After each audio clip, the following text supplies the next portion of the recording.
pass it to Michael Page, who'll give more information on financials. Thank you, Monique. Based on the information given by my colleagues, we project a couple of questions. The first is, how much will this project cost? And the second, where will we get this money from? Initially, we're seeking approximately $5 million in startup. In addition to that $5 million, we will bring $200,000 of our own capital. In exchange for that $5 million, we will give our investors a 40% equity stake in our company, immediately giving the company a post-money value of approximately $12.5 million.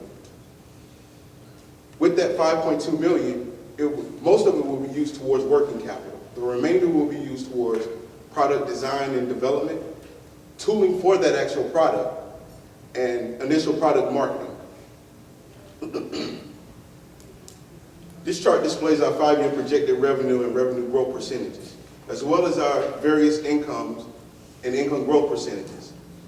Over the course of 5 years, our numbers increase each year. However, they're increasing at a declining rate.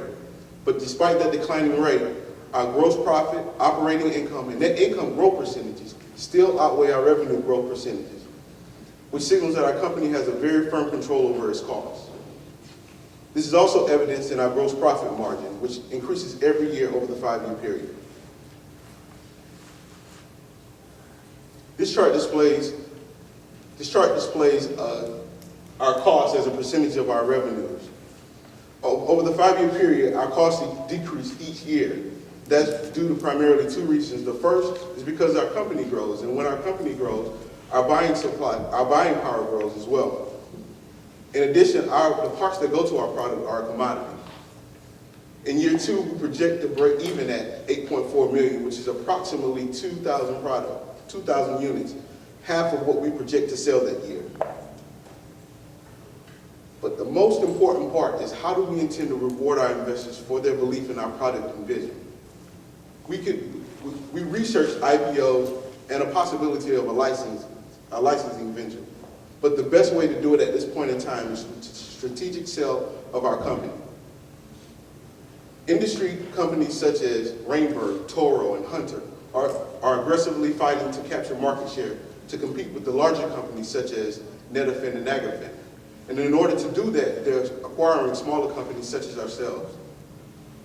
If we choose to do that, we project our company to be valued at approximately $137 million.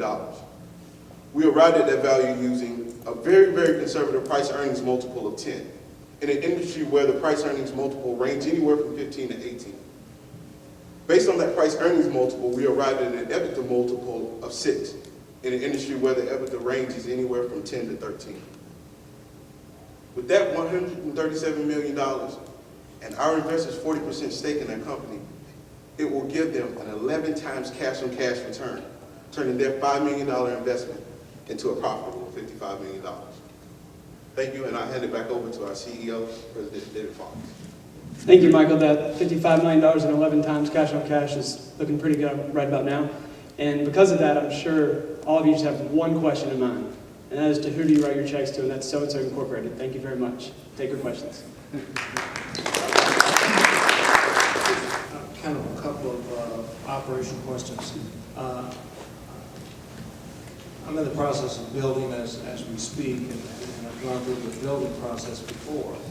And at least my experience has been that subcontractors tend to have a pretty solid, long-standing relationship with general contractors. And in some cases, the irrigation person or company is a relative of the general contractor. And from a sales and marketing standpoint, how do you anticipate getting your name out there and penetrating a market that, while on the one hand is national, it is local in its flavor? I think that's a very good question. And first, let me start out by saying congratulations on your new home. In order to establish that relationship, which is very key to being able to be successful in this industry, what we plan on doing is offering incentives, perhaps a reduced rate, a slightly reduced rate, or a percentage of commissions based on the number of sales if new builders do decide to use our product. I think that would be an excellent strategy that will make us competitive against already existing companies that have established a relationship. In addition to that, to follow on what Monique said, we've allotted 5% of our revenues each year to go towards incentives and rewards for our contractors and our subcontractors working with us. Thank you. Just following that line of questioning, who are your most important customers? Is it the home builder? Is it the general contractor, the landscaper, subcontractor, homeowner? And perhaps this changes over time, but if you could just sort of expand along those lines a little bit. I think that's another really good question. Clearly the implications for how you market, how you price, and run your business in general. Absolutely. We've chosen new home builders or national new home builders as our primary target market because being able to sell a large quantity of our product to those builders will help us establish our reputation more quickly, allowing us to gain more market share. That also establishes credibility whenever we focus on our secondary market of new homeowners. We will be associated with names they recognize like Syntex, Pulte, Murdoch and Gannon, Perry Homes. Follow up. What's the difference between, from your perspective, selling to a home builder versus selling to a homeowner? That's another good question. My first thought, my first response is the amount of money we can make. But I would say, in terms of a homeowner, the difference is the emphasis on the quality and the impact it will make to their daily lives. It's not necessarily the price that we would focus on changing or altering, but it would be more of the strategy in terms of sales and focusing on the benefits that the homeowner would receive. For instance, a new home builder's primary goal is selling the house, and offering our product will give home builders an advantage over other home builders who offer our product, whereas new homeowners want a product that's going to give them a green lawn, help them win Yard of the Month, and help them have a yard that they don't have to spend as much time sustaining. Just to add on to that, the selling to the home builders will go hand in hand with the mortgage crisis. These home builders are trying to get rid of these homes, and people they're buying homes, but home builders have all these homes in subdivisions, that sort of thing, with no grass, no sod, no nothing. And presentation is everything, as we've seen in this competition.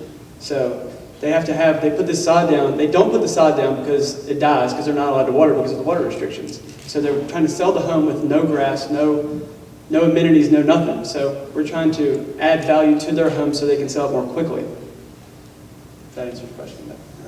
Help me to understand how this system looks, how it functions. You know, I'm accustomed to the traditional sprinkler system, and you're able to spread the water over a large area. This system is underground. How do you get the distribution of the water that would be necessary for this system to be effective? That's a great question, and I'm going to answer that. Well, what we have is, in most sprinkler systems, what a contractor will do, they will go to a home, as you can see from this middle chart here, they will go to a home and then they will set up zones. In order to maintain water pressure, you have a controller and a manifold. The controller tells the manifold, okay, I only want to release water into zone 1 here, where you see this with my green net here. And the water flows through that particular zone, and that's what helps keep water pressure. And then 2, with our product, we do have a water pump included in there in my charts about the parts. So that will also help maintain water pressure throughout our entire system. And what we have with our product is unique tubing that it has a lot of micro laser cuts into it that helps allow the tube to maintain water pressure throughout the entire process.